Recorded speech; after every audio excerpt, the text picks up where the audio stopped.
बहुत बड़ी दुर्घटना होने जा रही। सरकार अगर चाहे तो रोक सकती है, मगर मुझे आशंका है कि सरकार उस दुर्घटना को रोकना चाहती है कि हमने एक भोंदू बाबा के खिलाफ बड़ी और कड़ी कार्रवाई की, ये दिखाने के चक्कर में सैकड़ों महिलाओं की जान भी जाती है तो कोई परवाह नहीं, ऐसी भूमिका लेती है। आपको थोड़ा डिटेल अगर बताऊंगा तो आप खाली चौंक नहीं जाएंगे, आप बोलेंगे कि अनिल जी, क्या सरकार इतनी निर्दयी हो सकती है, निष्ठुर हो सकती है, क्रूर हो सकती है और सैकड़ों महिलाओं के जीवन से एक भोंदू बाबा को सबक सिखाने का क्रेडिट लेने के लिए उनकी जान जोखिम में डालने के लिए तैयार हो जाती है? तो इस सवाल का जवाब मैं क्यों दूं, आप ही दे दो। सुनो, जो हो रहा है वो सुनो, क्या चल रहा है वो जान लो। ये खरात बाबा को एक्सपोज करने के चक्कर में और हमारी सीक्रेट एजेंसीज, इन्वेस्टिगेटिव एजेंसीज कैसे पराक्रम कर रही है, कैसे एक के पीछे एक दो पे स्फोट कर रही है, मामले ये कर रही है, उजागर कर रही है ये दिखाने के चक्कर में सोर्सेस से, गवर्नमेंट की सोर्सेस से इंफॉर्मेशन जो कोर्ट में भी इन कैमरा दिखानी चाहिए, ऐसा मेरा कहना है। मेरी तो मांग है कि ये भोंदू बाबा की, जो खरात बाबा की केस है, वो ओपन कोर्ट में नहीं चलनी चाहिए। सैकड़ों हजारों महिलाओं के इज्जत का सवाल है, इज्जत का सवाल है।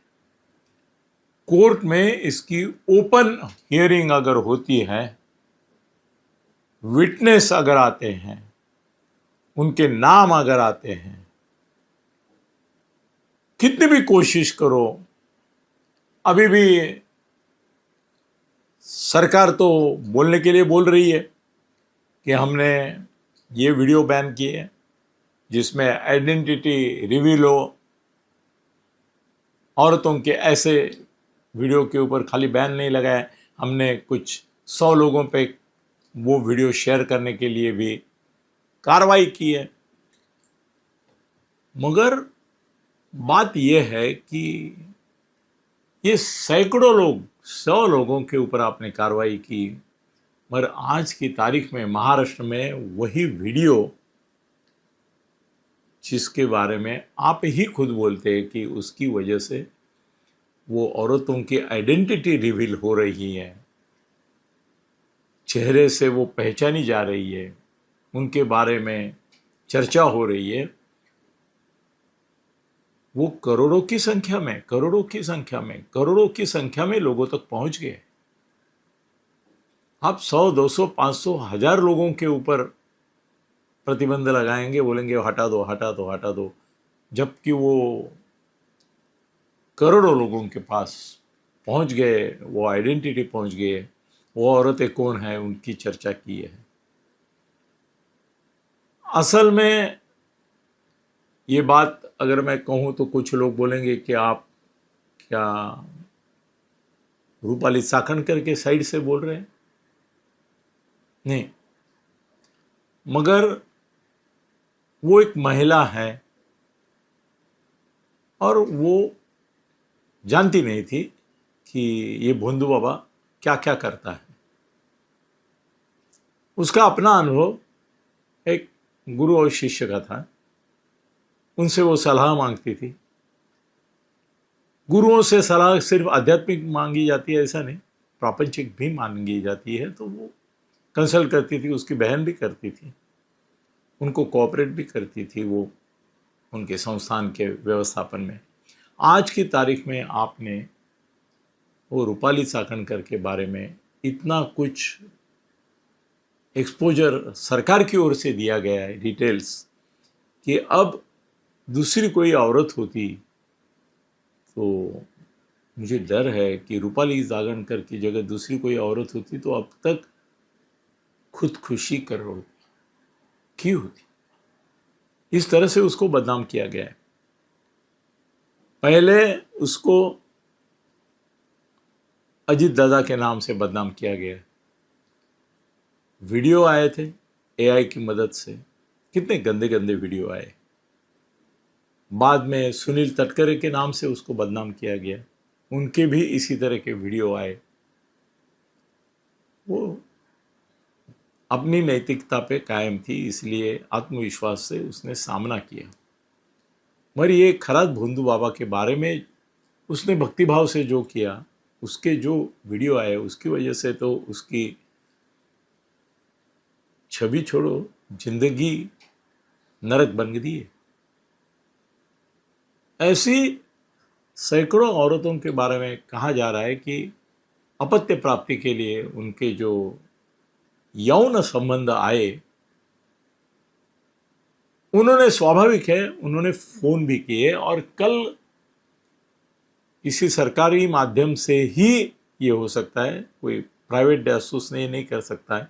अंजलि दमानिया के पास पूरी कॉल लिस्ट पहुंच गई जिसमें नेताओं के नाम आ गए हैं, और उसके पास पूरे डिटेल अगर है तो जिन जिन औरतों ने उनसे फ़ोन किया होगा, सलाह मशवरा किया होगा, अपत्य प्राप्ति के लिए बात की होगी, वो सब के नाम, फ़ोन नंबर, कितना टाइम बोले, क्या बोले, इसके पूरे डिटेल आज अंजलि दमानिया के पास ही गई नहीं होगी। इन्होंने ये और भी लीक किए होंगे, स्वाभाविक है। खाली अंजलि को क्यों देंगे? ये तो मुझे लगता है कि आज शाम तक शायद हजारों मोबाइल पे ये पूरी लिस्ट फैल जाएगी, उन औरतों के नाम, फ़ोन नंबर, और ये भी। और सरकार अभी कुछ नहीं कर सकती। अंजलि दमानिया तक पहुंच गए, इसका मतलब किसी ने वो स्प्रेड कर दिया, वायरल कर दिया है। अभी वो औरतों का क्या होगा? और सरकार अभी बोल रही है कि इसका डीएनए टेस्ट किया है, इसका सीमेंट टेस्ट किया है, वीर्य का भी टेस्ट किया है। और सरकार का अभी कहना है कि जिन औरतों के संबंधों के बारे में जानकारी मिली है, उन औरतों के बच्चों की भी डीएनए टेस्ट सरकार करने जा रही है कि ये इसके बच्चे हैं क्या, नाजायज। ये क्या आइडिया किसके दिमाग में आया, समझ में नहीं आता है। उसका तो दावा है कि 1000 से ज़्यादा औरतों को उसने बच्चे दिए हैं, 700-800 बच्चे उसके हैं अभी अलग अलग घरों में। उन सबका आप डीएनए टेस्ट करके इसका, वो उनका बाप ये है, सिद्ध करेंगे तो उनके फैमिली में क्या होगा, कितना उद्ध्वस्तता आएगी। अरे मुझे तो लगता है कितनी औरतें डीएनए करने की अपने बच्चों का कल्पना से खुदकुशी करेगी, अपना नाम आने से खुदकुशी करेगी, उनके सीडी रिपोर्ट, ये सीडीआर आने की वजह से करेगी। और सरकार कुछ नहीं करेगी। सरकार चाहती है औरतों की आत्महत्याएं हों। देवेंद्र जी, आपको पर्सनली रिक्वेस्ट है, ये इन कैमरा कर दीजिए पूरा मामला। और अंजलि दमानिया को आप ही रोक सकते हैं क्योंकि आपने ही उसको संभाला है, पाला है, तो उसको ये इस तरह से मत करने दीजिए। महाराष्ट्र में सैकड़ों महिलाओं की आत्महत्याएं हो जाएगी। ये बाबा तो जाएगा जेल में, मगर हजारों औरतें जिंदगी बर्बाद हो जाएगी। धन्यवाद।